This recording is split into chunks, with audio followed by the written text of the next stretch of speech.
महागठबंधन की सरकार बिहार में चल रही है, ये जमीन आवंटित कर दिया गया है राजद को, मगर शर्त रखी गई है, कुल 6 शर्त रखी गई है। अगर उन शर्तों को राजद नहीं मानती है तो इसे जो आवंटित किया गया है, जमीन जो दिया गया है, उसे रद्द कर दिया जाएगा। नमस्कार, आप लाइव सिटीज़ देख रहे हैं, आपके साथ मैं हूँ वसीम खान। देखिए, यही वो ज़मीन है जो राजद को आवंटित की गई है, मगर कुछ शर्तों के आधार पर। अगर उन शर्तों को राजद नहीं मानती है तो आवंटन रद्द कर दिया जाएगा।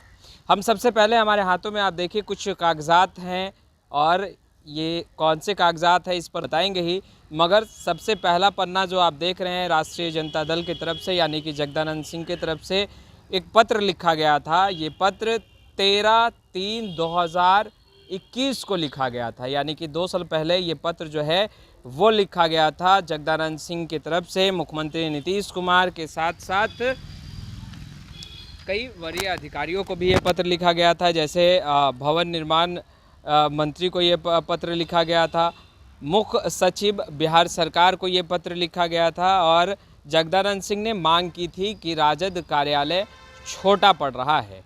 अगर बात करें जेडीयू और बीजेपी की, तो उसके तुलना में राजद बहुत छोटा कार्यालय पड़ रहा है, दिक्कतों का सामना करना पड़ रहा है। आंकड़े भी दर्शाए गए थे।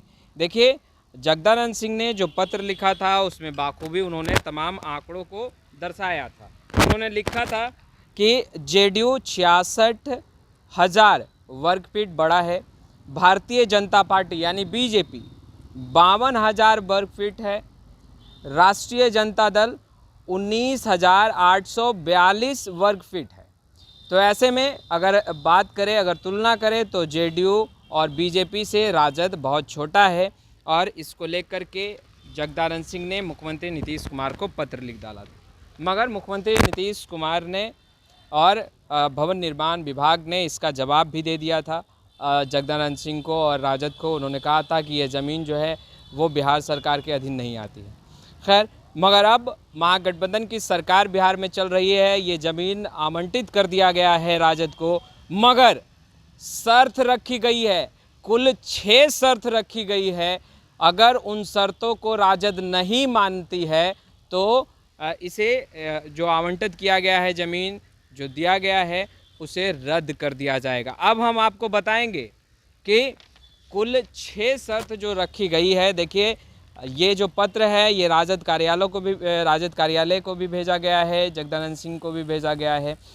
देखिए, 23/8/2023 को ये पत्र राजद को भेजा गया है, और इसमें स्पष्ट रूप से कुल 6 शर्तें लिखी गई है। आपके स्क्रीन पर भी बाखूबी ये लेटर जो है वो चल रहा होगा, आप पढ़ सकते हैं। देखिए, कुल 6 शर्तों में मुख्य तौर पर जो शर्तें हैं वो हम आपको पढ़कर सुना रहे हैं। देखिए, पूर्व देश को विखंडित करते हुए राष्ट्रीय जनता दल बिहार सरकार हेतु आवास संख्या A13 वीरचंद पटेल पथ पटना को उच्च न्यायालय पुल से पटना केंद्रीय पुल में हस्तांतरित करते हुए अगले 2 वर्षों के लिए निम्नलिखित शर्तों पर आवंटित किया जाता है। यानी कि शर्तों पर 2 वर्षों के लिए राजद को ये ज़मीन आवंटित की गई है। अब शर्तों की बात करते हैं कि आखिर शर्त क्या है। 2 वर्षों की अवधि समाप्त होने के पश्चात आवंटन का नवीनीकरण कराना होगा। नवीनीकरण उसी शर्त पर होगा बशर्त कि समय पर पार्टी के द्वारा सभी देवताओं एवं कारों का भुगतान कर दिया गया हो। आवंटन नवीकृत नहीं किए जाने की स्थिति में आवंटन रद्द माना जाएगा। नियम अनुसार आवास खाली कराने की कार्रवाई की जाएगी। यानी कि तमाम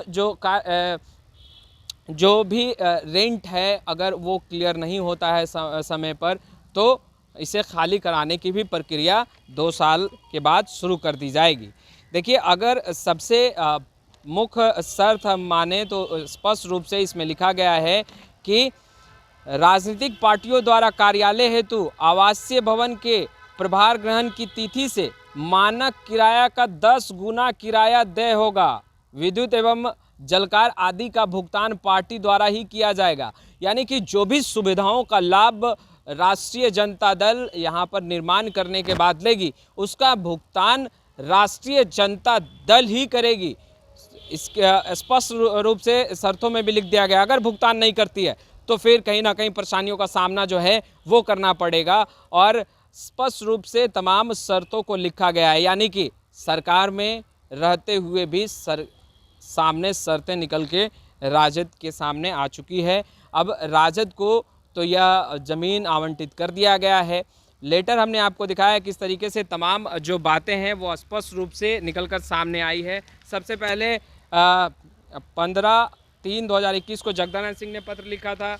उसके बाद फिर भवन निर्माण विभाग की तरफ से, अब जब महागठबंधन की सरकार चल रही है, राजद सरकार का हिस्सा है, तो 23/8/2023 को ये ज़मीन अलॉट कर दिया गया शर्तों के आधार पर। कुल 6 शर्तें आपके स्क्रीन पर बाखूबी चल रही होंगी, आपने देखा भी है उन 6 शर्तों को। और ये पटना हाई कोर्ट द्वारा जो पेपर है वो भी अटैच कर दिया गया है इसमें। तो स्पष्ट रूप से हमने आपको बताया कि आखिर किन शर्तों के आधार पर ये ज़मीन राजद को दिया गया है और इसकी पहल, इसकी शुरुआत राजद ने कब की थी। जगदानंद सिंह कहीं ना कहीं खुलकर सामने आए थे। उन्होंने कहा था कि जेडीयू सबसे बड़ा क्षेत्रफल में जेडीयू कार्यालय जो है वो बना हुआ है, और जगदानंद सिंह ने कड़े शब्दों में कहा था कि जो विधायक फ्लैट है उसे डिमोलिश करके, उसे तोड़कर जेडीयू कार्यालय का विस्तारीकरण हुआ है। बीजेपी 52,000 स्क्वायर फीट एरिया में है, ऐसे में राजद सबसे बड़ी पार्टी होते हुए भी सबसे छोटा कार्यालय संचालित कर रही है, दिक्कतों का सामना करना पड़ रहा है। खैर, इस वीडियो में इतना ही। आपका बहुत बहुत